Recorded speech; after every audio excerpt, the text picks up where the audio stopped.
Morning all. As you can see, I'm reading Dianetics by L. Ron Hubbard, who is the guy who invented Scientology. And lots of people in the Scientology world, they talk about how, powerful it is at the beginning. That's what buys people into it. And then as you go through the stages, some people then see it for something different. Anyway, so he basically says, as I understand it, that what happens to us, we have the split brain, but what happens to us when there is emotional pain or physical pain, that we have a moment of unconsciousness, i.e. that in his terms, the analytical brain, or the conscious mind, if you like, or in the Course in Miracles, the spiritual side of the brain, is almost cut out of the picture. Because you don't sit there thinking about how painful that wasp sting is, for example, or, you react, and he calls that the reactive mind. So what he's saying is that when there's emotional or physical pain, the analytical mind, our spirit mind, is cut out of the picture, and the reactive mind, which is the ego mind in the Course of Miracles, takes over. Now we know that the ego owns the body as such. It's the Holy Spirit doesn't see the body. The ego owns the body. It's its temple, so that would make sense. Now what L. Ron Hubbard says is that an engram is created, which is like a memory in the cells. Now, I spend my life as a hypnotherapist. I believe that you have to heal on the mind, body and spirit level. So what in terminology I call an emotional tie, which is where the body has to release, either by crying or just shaking or whatever.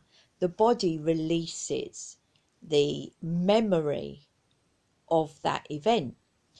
And I was just thinking about how, these engrams that he's talking about, you can imagine, and let me now turn to the Course in Miracles, the ego sees this pain come in and grabs it as its own because it's coming through the body. So I was thinking about my wasp phobia and when I was stung by a wasp. That when I was stung by the wasp, there isn't any thinking, there was just pain, immediate shock and pain, because I was only 4, I didn't know what was happening. And he also says that in that engram, everything is recorded equally. So the pain in the body is equal to seeing my aunt flap around, panicking, is equal to the custard cream that I was eating, is equal to the sunny day. So any of that information there, and especially if 1 or 2 bits come together, can cause that memory in the cell to be re-stimulated. So you can imagine, like years later, so I had a wasp phobia and I would flap around like my aunt whenever there was a wasp around, or when I was eating sweet stuff outside, I would always be fearful that a wasp would come.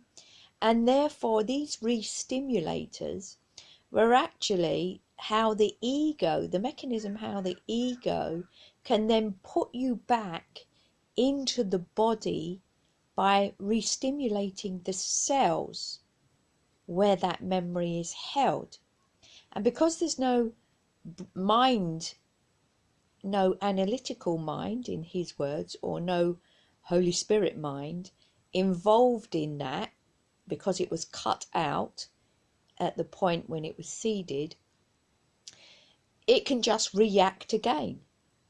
And so how you do therapy with phobias, etc., is you get them back to that state, i.e. where they're experiencing that fear, i.e. the cell is actually remembering in the now, and then you reframe it. So then you're bringing in, if you like, that conscious mind, the analytical mind, to look at it again, or in my terms, to look at it with adults' eyes, to change the perspective on it, which now brings in his word, the analytical mind, or in my words, the Holy Spirit, to heal it. Sorry if that was a bit rambling. I hope that makes sense. But I love to see how other theories or match the Course in Miracles, or how you can see the correlations between these things, because the Course says, you know, that's not the only way to get to heaven, if you like. There are millions of different ways, but the Course in Miracles is the fastest. Hope that helps. Love your comments. Please like, subscribe and share, and look after yourself in these times of seemingly trouble. Ciao, ciao, ciao.